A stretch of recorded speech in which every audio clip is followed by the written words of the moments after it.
students, welcome to my channel.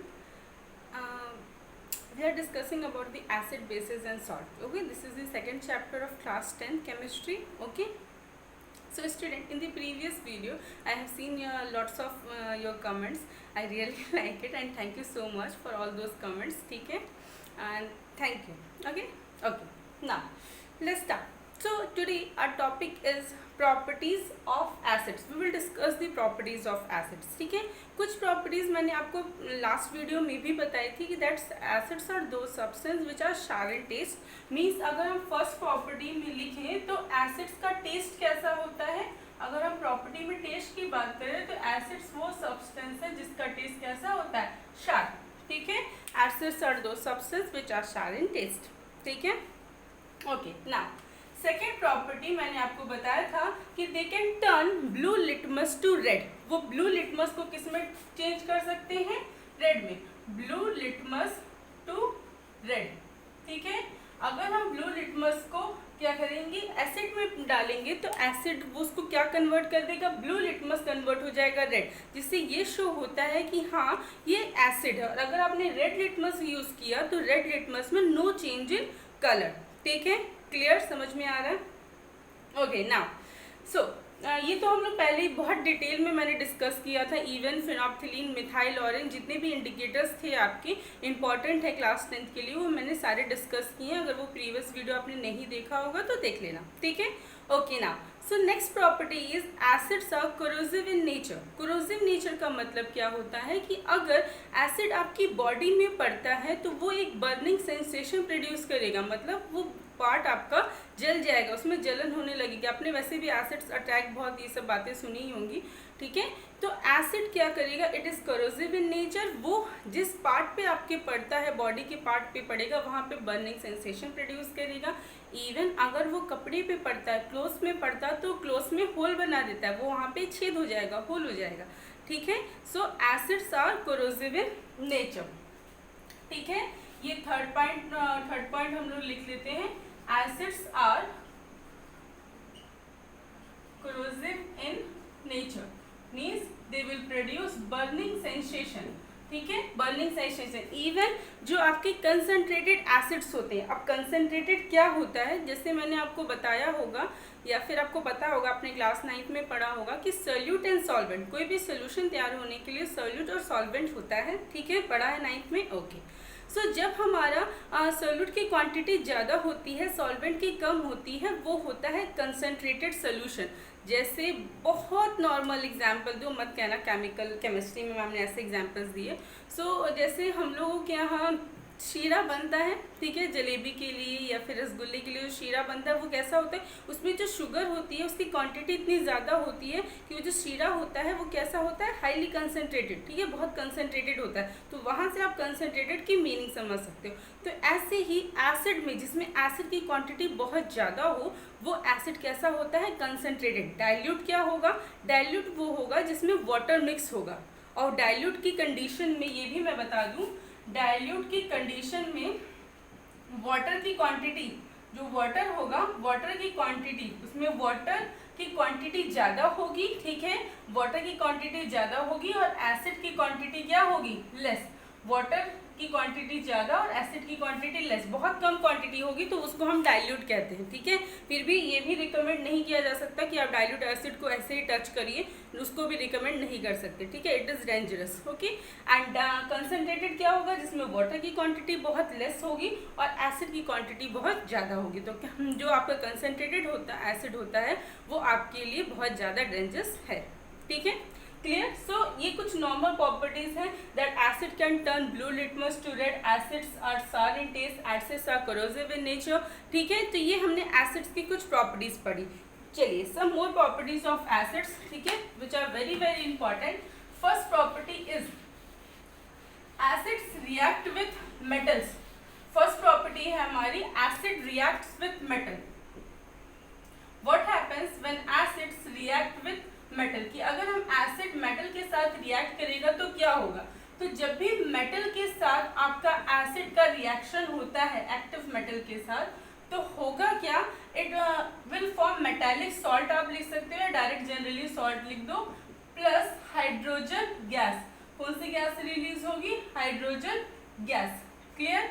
Metal के साथ जब एसिड को हम रिएक्ट कराएंगे it will form salt and hydrogen gas. अब क्योंकि ये मेटल के साथ रिएक्शन दे देता है इसीलिए हम कभी भी एसिड्स को मेटालिक कंटेनर में नहीं रखते। ठीक है, किस में रखते हैं? ग्लास के कंटेनर्स में रख सकते हैं। ठीक है, अब इसका एक एग्जांपल ले लूँ। सपोज जिंक एक मेटल है और HCl it is an acid. ठीक है, एक एसिड है। अब इसको मैंने रिएक्ट कराया तो क्या बनेगा? ZnCl2 प्लस H2 क्या है?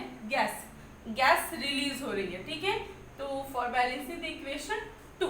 ठीक है, कभी कभी एग्जाम में क्वेश्चन ये भी आता है कि ये जो गैस रिलीज होती है हाइड्रोजन गैस, इसको आप टेस्ट कैसे करोगे? टेस्ट कि हाँ ये हाइड्रोजन गैस रिलीज हो रही है। तो जब भी वो हाइड्रोजन गैस रिलीज होती है उसके पास आप एक मैच स्टिक, जो जलती हुई मैच स्टिक लेके जाओगे या बर्निंग कैंडल जलती हुई कैंडल लेके जाओगे तो वहाँ पे वो पॉप साउंड से बर्न करेगा। कैसे बर्न करेगा? Pop sound. ठीक है, पॉप साउंड ये एग्जाम में क्वेश्चन आता है। ठीक है, कि how you will test the presence of hydrogen gas. Hydrogen gas evolve हो रही है, हाइड्रोजन गैस है वहाँ पे निकल रही है, आप कैसे फाइंड आउट करेंगे? तो जहाँ पे आपने एक टेस्ट ट्यूब था उसमें एसिड है, एसिड में आपने मेटल डाला, देन वहाँ पे जो हाइड्रोजन गैस रिलीज होगी उसके पास हम एक जलती हुई मैच स्टिक लेके जाएंगे तो वो पॉप साउंड के साथ बर्न करेगी। ठीक है, अजीब सा एक साउंड होता है, पिकुलर सा साउंड। ठीक है, सो दैट इज ओके। और एग्जाम्पल्स ले सकते हैं। सपोज मैंने HCl लिया है। HCl क्या होता है? It is hydrochloric acid. आपको नेम पता होना चाहिए, इट इज हाइड्रोक्लोरिक एसिड। ठीक है, हाइड्रोक्लोरिक HCl का नाम है। नेक्स्ट हम लोग ले सकते हैं H2SO4। इसको हम लोग बोलते हैं सल्फ्यूरिक एसिड। क्या बोलते हैं? Sulphuric acid. अब सल्फ्यूरिक एसिड के साथ मैंने रिएक्शन कराया तो क्या बनेगा? ZnSO4 plus H2, hydrogen gas release होगी। तो जो भी एक्टिव मेटल्स है, एक्टिव मेटल के साथ जब रिएक्शन होता है एसिड का तो it will form salt and hydrogen gases evolve. ठीक है, समझ में आया? हाँ, अब ये नहीं कि मैंने Zn लिया है, आप Mg ले लो। ठीक है, Mg ले लीजिए या कोई भी आप मेटल ले लीजिए। कंडीशन वही है कि वो जो मेटल है वो हाइड्रोजन से ज़्यादा रिएक्टिव होना चाहिए। क्योंकि जैसे अगर मैं आपसे पूछूं according two types of reaction, which type of reaction it is, तो एग्जैक्टली ये डिस्प्लेसमेंट रिएक्शन है। जिंक हाइड्रोजन को रिप्लेस कर रहा है। ठीक है, तो ये डिस्प्लेसमेंट रिएक्शन है। और डिस्प्लेसमेंट रिएक्शन में मैंने आपको बताया था कि फर्स्ट चैप्टर में कि डिस्प्लेसमेंट रिएक्शन तभी होगी जब एक highly reactive metal less reactive के साथ क्या करे? रिएक्शन दे। तो हाइड्रोजन से जो हाईली रिएक्टिव होंगे वही उसको रिप्लेस कर पाएंगे। ठीक है, चलो ठीक है, इतना आपको याद रखना है। कभी कभी एग्जाम में क्वेश्चन व्हाट हैपेंस व्हेंस करके आता है तो वहाँ पे आपको एसिड दे सकता है, मेटल दे सकता है, then they will ask you the question कि क्या फॉर्मेशन होगा। तो याद रखिए metal plus acid it will form salt and hydrogen gas. Next है हमको किसके रिएक्शन है? रिएक्शन विथ, लिख दे रही हूँ, reaction with metal carbonate, reaction with metal carbonate और बाइकार्बोनेट। बाइकार्बोनेट को जनरली हाइड्रोजन कार्बोनेट भी कहते हैं, तो बाइकार्बोनेट को हम हाइड्रोजन कार्बोनेट भी कह सकते हैं। ठीक है, तो ये चीज याद रखिएगा। ठीक है, सो अगर हम रिएक्शन मेटल कार्बोनेट के साथ कराएं या मेटल बाइकार्बोनेट के साथ, बाइकार्बोनेट को ही हाइड्रोजन कार्बोनेट कहते हैं, तो फॉर्मेशन क्या होगा? तो एक जनरल रिएक्शन याद रखो कि एसिड प्लस मेटल कार्बोनेट, कहीं पे भी कार्बोनेट है या बाइकार्बोनेट है तो जो फॉर्मेशन होगा वो कार्बन डाइऑक्साइड गैस का होगा, CO2 रिलीज होगी। सो acid plus metal carbonate again it will forms salt plus carbon dioxide gas plus water H2। ठीक है, so this is the general reaction. Even I can write it for metal carbonate also, acid plus metal bicarbonate और hydrogen carbonate, it will form again the same salt plus CO2 plus H2O। ठीक है, ये general reaction है कि कोई भी acid को आप कार्बोनेट के साथ रिएक्शन दोगे तो ये फॉर्मेशन होगा। ठीक है, एक एग्जांपल देख लें। एसिड ले लिया मैंने HCl, ठीक है, कार्बोनेट ले लेती हूँ Na2CO3, इसको बोलते हैं हम लोग सोडियम कार्बोनेट। जब हम इसको रिएक्शन देंगे तो फॉर्मेशन क्या होगा, सॉल्ट। तो Na और Cl ये दोनों का फॉर्मेशन होगा तो इट विल फॉर्म NaCl, इसको बोलते हैं कॉमन सॉल्ट, सोडियम क्लोराइड। क्या है ये, this is sodium chloride common salt and this is sodium carbonate, ये सोडियम कार्बोनेट है आपका, ठीक है। मेटल कार्बोनेट की बात की गई थी, सोडियम एक मेटल है तो ये मेटल कार्बोनेट है and this is hydrochloric acid, मैंने आपको बताया अभी ये हाइड्रोक्लोरिक एसिड है। नेम इंपॉर्टेंट है, कभी भी रिएक्शन लिखा करो तो उसके नीचे नेम जरूर मेंशन किया करो। देन फॉर्मेशन होगा CO2 carbon dioxide gas and water, ठीक है। होपफुली रिएक्शन बैलेंस नहीं होगी तो उस पर ध्यान नहीं देना है अभी, फिलहाल हमको ये देखना है कि आपका मेन हम मोटिव देख रहे हैं कि अगर रिएक्शन होता है तो क्या फॉर्मेशन होगा। वैसे मैंने आपको बैलेंसिंग सिखाई है तो बेटर ये होगा कि आप खुद बैलेंस करिए, क्योंकि मैंने आपको बैलेंसिंग सिखाई है तो आप अपने से बैलेंस करो इसको, ठीक है। नहीं आता है देन यू कैन आस्क, ठीक है, you can ask in the comment section. So this is the second reaction, what happens when acid reacts with a metal carbonate, it will form salt, ठीक है, sodium chloride is a salt, carbon dioxide and water. Now next example for sodium bicarbonate, अगर reaction किसके साथ हो, sodium bicarbonate के साथ। इसको rough कर रही हूँ मैं, स्पेस की थोड़ी सी कमी है इस वजह से, ठीक है। सो अगेन अब मैं H2SO4 ले लेती हूँ, ठीक है, एंड अब हम ले रहे हैं मेटल बाइकार्बोनेट, तो NaHCO3, इसी को आप सोडियम बाइकार्बोनेट या फिर सोडियम हाइड्रोजन कार्बोनेट बोल सकते हैं, ठीक है। देन अब क्या फॉर्मेशन होगा, कौन सा सॉल्ट बनेगा, Na2SO4, सोडियम सल्फेट बोलते हैं इसको, Na और SO4 के साथ रिएक्शन हुआ, Na2SO4 sodium sulphate, carbon dioxide gas and water, ठीक है। ये अगेन सोडियम सल्फेट एक सॉल्ट है, सोडियम सल्फेट ये क्या है, दिस इज अ सॉल्ट, और मेटेलिक सॉल्ट भी आप बोल सकते हो। This is sodium bicarbonate, carbon dioxide gas and water, and this one is sulphuric acid. H2SO4 क्या है, ये एक सल्फ्यूरिक एसिड है, ठीक है।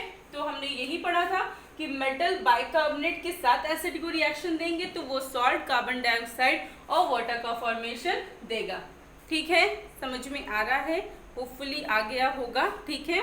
चलो नेक्स्ट, सो अभी तक हम लोगों ने दो रिएक्शन पढ़ी है, ये रिएक्शंस बहुत इंपॉर्टेंट है, एग्जाम में क्वेश्चन आता है। What happens when an acid, suppose उसने दे दिया H2SO4 reacts with sodium carbonate, और आपको बताना है कि फॉर्मेशन मतलब की प्रोडक्ट क्या बनेगा, ठीक है। सो दो रिएक्शन हो चुकी है हमारी, अब हम थर्ड लेते हैं एसिड विद बेस, या फिर डायरेक्ट मैं शॉर्ट में लिखूं रिएक्शन विद बेस। किसका रिएक्शन, हम एसिड की बात कर रहे हैं, एसिड की प्रॉपर्टीज पढ़ रहे हैं तो एसिड का ही होगा रिएक्शन विद बेस, ठीक है। बेस के बारे में मैंने थोड़ा थोड़ा आपको बताया था, ठीक है ना। तो चलो पढ़ते हैं बेस के बारे में, वैसे हम लोग डिटेल में पढ़ेंगे भी नेक्स्ट लेक्चर में। सो रिएक्शन विद बेस, अब बेस क्या होता है, पहले हम एसिड ले लें HCl प्लस NaOH। जनरली आपको जो बेस मिलेंगे वो उसमें OH आयंस होगा, वैसे पहचान सकते हो, ये बहुत शॉर्ट में बता रही हूँ, और भी चीज़ें हम पढ़ेंगे। जैसे ही हम बेस के टॉपिक में आएंगे मैं आपको बताऊंगी कि बेस की एक एक डिटेल, छोटी से छोटी डिटेल भी हम लोग पढ़ेंगे, ठीक है।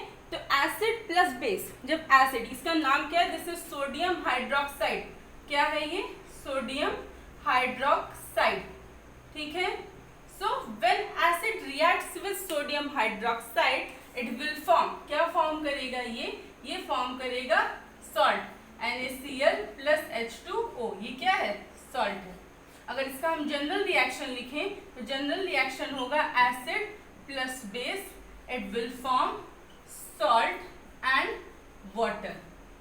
अब ये जो रिएक्शन है ये नेम रिएक्शन है, इस रिएक्शन को बोलते हैं न्यूट्रलाइजेशन रिएक्शन, न्यूट्रलाइजेशन रिएक्शन, ठीक है। नेम से एग्जाम में क्वेश्चन आता है what is a neutralisation reaction. तो न्यूट्रलाइजेशन रिएक्शन क्या होती है, when an acid reacts with the base to form salt and water, this reaction is known as neutralisation reaction. अब ये न्यूट्रलाइजेशन रिएक्शन क्यों कहते हैं, क्यों मैंने बोला कि एसिड और बेस रिएक्ट करके जब सॉल्ट का फॉर्मेशन करते हैं तो इसको हम न्यूट्रलाइजेशन रिएक्शन कहते हैं, बिकॉज जो एसिड की प्रॉपर्टी प्रॉपर्टीज हैं, बेस उस एसिड की प्रॉपर्टी को न्यूट्रल कर देता है।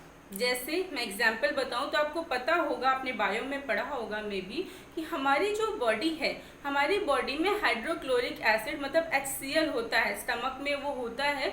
इसलिए होता है कि जो हम जो भी खाना खाते हैं उसके साथ जो कुछ भी बैक्टीरिया वगैरह हार्मफुल्स हैं, ठीक है, जो हार्मफुल है हमारी बॉडी के लिए, वो मर जाए। मतलब उतना एसिड हमारे लिए ज़रूरी है जिसके वो जो बैक्टीरियाज हैं, ठीक है, वो ख़त्म हो जाए। ठीक है, अब होता क्या है कि जनरली कभी कभी ओवर ईटिंग की वजह से या बहुत ज़्यादा कह सकते हैं स्पाइसी या ऑयली खाने की वजह से लोगों को एसिडिटी हो जाती है। एसिडिटी का मतलब क्या है कि वो जो हाइड्रोक्लोरिक एसिड हमारे स्टमक में है उसकी क्वांटिटी इंक्रीज हो जाती है, वो ज़्यादा प्रोड्यूस हो जाता है। जब ज़्यादा प्रोड्यूस हो जाता है तो जनरली लोग सोडा पीते हैं। ठीक है, इनो आजकल बहुत फेमस है। क्यों? इसलिए क्योंकि वो एक बेस है। तो बेस का काम क्या है, जब वो बेस एसिड से रिएक्ट करेगा तो वो उस एसिड को क्या करेगा, न्यूट्रल कर देगा। उसकी एसिड की जो प्रॉपर्टीज हैं उसको न्यूट्रल कर देगा। दैट्स वाई इस रिएक्शन को हम लोग न्यूट्रलाइजेशन रिएक्शन बोलते हैं। ठीक है, सोडा यूज करते हैं लोग एसिडिटी ज़्यादा होने पे। So this is reaction is neutralisation reaction. वो बेस जो आप यूज ले रहे हो, वो बेस आपकी बॉडी में जो एक्स्ट्रा एसिड का प्रोडक्शन हो गया है उसको खत्म कर देगा, उसकी प्रॉपर्टीज को न्यूट्रल कर देगा। ठीक है, सो क्या होता है जब एसिड बेस रिएक्ट करते हैं, वो सॉल्ट और वाटर का फॉर्मेशन करते हैं। ठीक है, और भी एग्जाम्पल हम लोग ले सकते हैं, कोई भी एग्जाम्पल आप ले लीजिए जिससे आप क्या कहते हैं इसका फॉर्मेशन दिखा सकते हैं।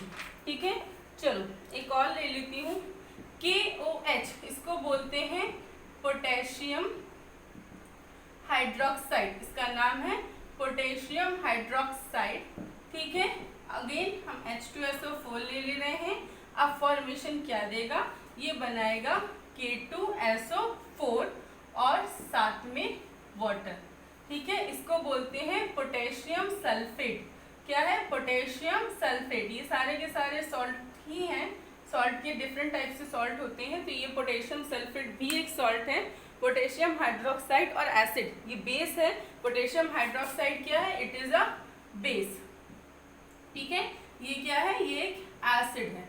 ठीक है, तो जनरली अगर आपको OH आयन दिख रहा है तो ये कॉमन तरीका है पहचानने का कि उसमें बेस होगा, वो बेस है। ठीक है, सो जब एसिड बेस के साथ रिएक्ट करता है तो वो सॉल्ट बनाता है। ये रिएक्शन बहुत इंपॉर्टेंट है, न्यूट्रलाइजेशन रिएक्शन इजी भी है और इम्पॉर्टेंट भी है। नेम रिएक्शन है तो नेम रिएक्शन सारी इंपॉर्टेंट होती हैं। What is neutralisation reaction, exam में बहुत बार क्वेश्चन आ चुका है। ठीक है, होपफुली आपको समझ में आ गया होगा। जितनी भी चीज़ें हम लोग पॉइंट पढ़ रहे हैं एटलीस्ट उसका एग्जाम्पल आपको आना चाहिए। ठीक है, क्लियर। चलो नेक्स्ट आते हैं, 3 रिएक्शंस हो गई हमारी। अब हम लोग 4th पढ़ते हैं। अच्छा, मैंने कुछ एक पॉइंट भूल गया, वो मैं बता दूं। ठीक है, चलो रिएक्शन विद मेटालिक ऑक्साइड ले लें पहले हम।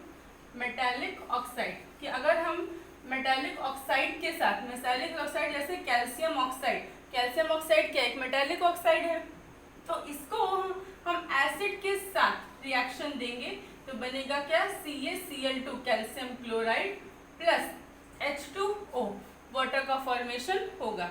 रिएक्शन बैलेंस करने के लिए आप 2 लगा सकते हो।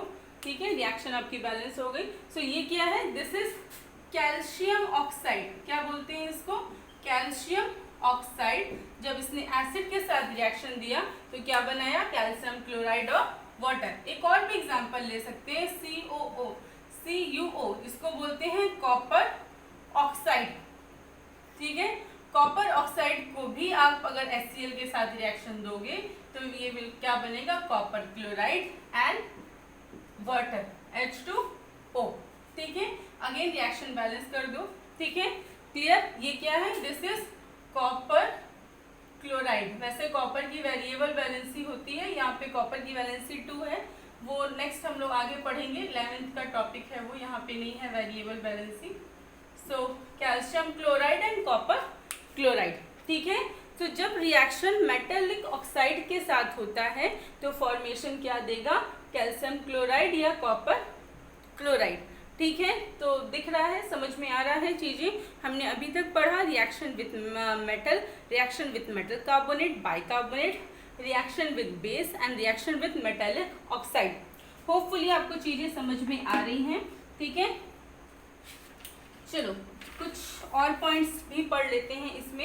ये मैं आपको बता दूं, जितने भी मेटालिक ऑक्साइड्स होते हैं, जितने भी मेटालिक ऑक्साइड होते हैं, मेटालिक ऑक्साइड्स वो क्या होते हैं, they are basic oxide. Metallic oxide basic oxide ही होते हैं। क्यों होते हैं? क्योंकि ये मेटालिक ऑक्साइड जब इस एसिड से रिएक्शन दे रहा है तो ये सॉल्ट बना रहा है। कॉपर क्लोराइड क्या बना रहा है? सॉल्ट। तो एक तरह की न्यूट्रलाइजेशन ही रिएक्शन हो गई कि देखो इसने न्यूट्रल कर दिया इस एसिडिक को, ठीक है। सो दिस कॉपर ऑक्साइड, जितने भी मेटालिक ऑक्साइड होते हैं ऐसे ही याद रख लो, ऑल आर बेसिक ऑक्साइड्स, ठीक है। तो जब मेटालिक ऑक्साइड को एसिड के साथ रिएक्शन देते हैं तो कॉपर क्लोराइड भी सॉल्ट ही है, ठीक है। तो सारे मेटालिक ऑक्साइड बेसिक ऑक्साइड्स होते हैं, ठीक है। समझ में आया? तो एक्चुअली इतने ही पॉइंट्स हैं जो आपके एनसीईआरटी के अकॉर्डिंग इम्पॉर्टेंट हैं, या अगर मैं चाहूँ तो एक और बता सकती हूँ, metallic hydroxide. Metallic hydroxide, metallic oxide जैसे MgOH होल ट्वाइस, इसको बोलते हैं मैग्नीशियम। वैसे मुझे नहीं लगता ये एनसीईआरटी में होगा। मैग्नीशियम हाइड्रोक्साइड देख लेना फिर भी। मैग्नीशियम हाइड्रोक्साइड को जब हमने रिएक्शन दिया किससे, HCl एसिड से, क्या बनेगा, ये मैग्नीशियम क्लोराइड और वाटर का फॉर्मेशन होगा, ठीक है। तो कुछ चीजें याद भी रखनी पड़ेंगी। मेटालिक ऑक्साइड्स है ये, ठीक है। तो बनेगा MgCl2 और साथ में फॉर्मेशन होगा वाटर का, ठीक है। MgCl2 magnesium chloride, magnesium chloride, ठीक है। इसको मिल्क ऑफ मैग्नीशिया भी बोलते हैं, ठीक है। एक टर्म अगर आपको मिल गया कि मिल्क ऑफ मैग्नीशिया क्या है, उसका फॉर्मूला क्या है, तो MgOH whole twice magnesium hydroxide is known as milk of magnesia. एक तरह का बेस है ये, ठीक है, एक तरह का बेस है ये। जब इसको भी यूज करते हैं, अगर एसिडिटी ज्यादा हो जाए तो इसका भी यूज करते हैं, तो ये एसिडिटी को न्यूट्रल कर देगा, ठीक है। So milk of magnesia is MgOH whole twice magnesium hydroxide. जब ये किसके साथ रिएक्ट करेगा, एसिड के साथ, तो भी आपका सॉल्ट एंड वाटर का फॉर्मेशन होगा, ठीक है। So these are some reactions which are very very important for your board exams, ठीक है। क्या क्या पढ़ा हमने वो मैं आपको बता दूं। एंड सेकेंड थिंग, एक चीज मैं और बता देती हूँ आपको, ठीक है। देखो अभी तक हमने पढ़ा था कि हाइड्रोजन गैस अगर एसिड मेटल के साथ रिएक्ट करता है तो हाइड्रोजन गैस रिलीज होती है, और वो हाइड्रोजन गैस टेस्ट करने का तरीका क्या है, it will burn with pop sound, ठीक है। वैसे ही मैं उस टाइम पे पॉइंट बताना भूल गई थी कि जब एसिड, मैंने बोला कि मेटल कार्बोनेट या फिर बाइकार्बोनेट के साथ रिएक्शन करता है तो वो क्या देता है, क्या देता है, कार्बन डाइऑक्साइड, ठीक है। क्या देगा, कार्बन डाइऑक्साइड गैस। तो अगर आपसे पूछ लिया जाए, और एग्जाम में पूछा भी जाता है, टेस्ट ऑफ कार्बन डाइऑक्साइड की, अगर आप डायरेक्ट कभी कभी पूछते हैं, कभी कभी इनडायरेक्ट भी पूछते हैं कि आप कैसे टेस्ट करोगे कि जो कार्बन डाइऑक्साइड गैस से रिलीज हो रही है उसको आप टेस्ट कैसे करेंगे, ठीक है, कैसे टेस्ट होगा उसका। तो मैं आपको बताऊं कि ये रिएक्शन तो हमने पढ़ी कि जब कार्बोनेट या बाइकार्बोनेट रिएक्ट करेगा तो कार्बन डाइऑक्साइड गैस रिलीज होगी। वो कार्बन डाइऑक्साइड गैस जो रिलीज हुई थी, एक बार मैं फिर से रिएक्शन लिख दे रही हूँ आपके कन्वीनियंट के लिए कि आपको, क्योंकि Na2CO3 क्या बनेगा, it will form NaCl plus CO2 plus H2O।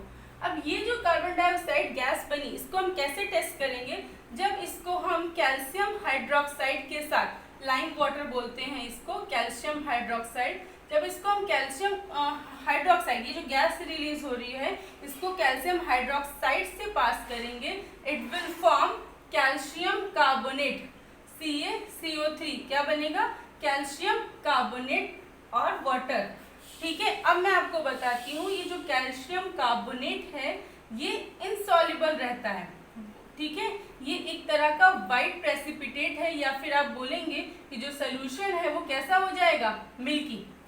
जैसे ही आपने कार्बन डाइऑक्साइड गैस को lime water CaOH whole twice, इससे पास किया लाइम वाटर से, तो एक जो आपका सोल्यूशन है वो कैसा हो जाएगा, मिल्की, वो सोल्यूशन मिल्की हो जाएगा। वाइट प्रेसिपिटेट का फॉर्मेशन होता है जो कि है कैल्शियम कार्बोनेट, ठीक है।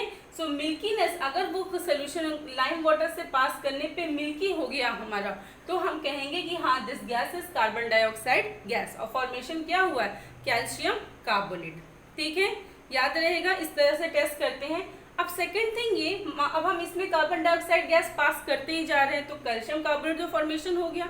अगर एक्सेस कार्बन डाइऑक्साइड गैस आपने पास कर दी, क्या एक्सेस, ज्यादा कार्बन डाइऑक्साइड गैस पास हो गई, मतलब इसके फॉर्मेशन के बाद भी आप गैस पास कर रहे हैं कार्बन डाइऑक्साइड, तो क्या होगा, वाटर का फॉर्मेशन तो हुआ ही था, तब क्या होगा, तब फॉर्मेशन होगा कैल्शियम हाइड्रोजन कार्बोनेट CaHCO3, तब फॉर्मेशन होगा कैल्शियम हाइड्रोजन कार्बोनेट। अब ये जो कैल्शियम हाइड्रोजन कार्बोनेट है ये सॉल्युबल है, वो सोल्यूशन में सॉल्युबल है, तो जो मिल्कीनेस है वो डिसअपियर हो जाएगी, मतलब जो मिल्कीनेस थी, जो मिल्की वाइट वाइट सा आपका प्रेसिपिटेट बना था, वो मिल्कीनेस डिसअपियर हो जाएगी। और फॉर्मेशन किसका हुआ है, फॉर्मेशन हुआ है आपका कैल्शियम कार्बोनेट का। एक बार रिएक्शन देख लो, ठीक है, ये रिएक्शन बहुत बहुत बहुत ज़्यादा इंपॉर्टेंट है, ठीक है, और होपफुली आपको चीज़ें समझ में भी आ रही हैं, ठीक है।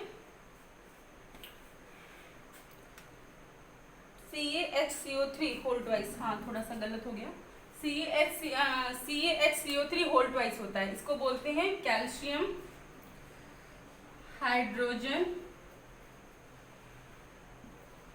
कार्बोनेट, दिख रहा है, ठीक है, कैल्शियम हाइड्रोजन कार्बोनेट, ठीक है। So this is the method to test the carbon dioxide gas, ठीक है। कैसे करना है, कार्बन डाइऑक्साइड गैस को लाइम वाटर से पास किया, सो कैल्शियम कार्बोनेट मिल्कीनेस हो जाएगा आपका सॉल्यूशन, इनसॉल्युबल है सब्सटेंस। अब क्या हुआ, इसी में access carbon dioxide gas pass हुई, तो इट विल फॉर्म, मतलब कि जो मिल्कीनेस है वो डिसअपियर हो जाएगी, soluble substance calcium hydrogen carbonate का फॉर्मेशन होगा, CaCO3 होल ट्वाइस होता है, ठीक है, देख लो, ओके। अब इस टॉपिक में हमने ये सारे रिएक्शंस डिस्कस कर लिए, और मैं आपको बता दूं this all are very very important, इसमें कोई भी ऐसा पॉइंट नहीं था जो मैं बोलूं कि आप इसको छोड़ सकते हो, ये पॉइंट इंपॉर्टेंट नहीं है, all points are very very important, ठीक है। क्या क्या डिस्कस हमने किया, reaction with metal, then reaction with metal carbonate और bicarbonate, then reaction with base, and then reaction with metallic oxide and metallic hydroxide, सारे में फॉर्मेशन आपका सॉल्ट का ही हुआ है। याद रखिएगा गैस कब, हाइड्रोजन गैस कब रिलीज होती है, जब मेटल के साथ रिएक्शन होगा। कार्बन डाइऑक्साइड गैस कब रिलीज होती है, जब मेटल कार्बोनेट या बाइकार्बोनेट के साथ रिएक्शन होगा। टेस्ट भी याद रखो, हाइड्रोजन गैस का मतलब हाइड्रोजन गैस की प्रेजेंस आप कैसे टेस्ट करेंगे, और कार्बन डाइऑक्साइड गैस की प्रेजेंस कैसे टेस्ट करेंगे, ठीक है। ओके, सो होपफुली ये टॉपिक हमारा कंप्लीट हो गया, आपको चीज़ें समझ में आई होंगी। नेक्स्ट लेक्चर में we will discuss about strong acid, weak acids, ठीक है। सो अगर समझ में आ गया है तो लाइक करना, एंड बताते रहना, सजेशंस देते रहना अपने कि हाँ मैम अच्छा है, ख़राब है, जो भी है, ओके। एंड अगर आपने सब्सक्राइब नहीं किया है तो सब्सक्राइब कर देना, press the bell icon to get the latest update. Thank you.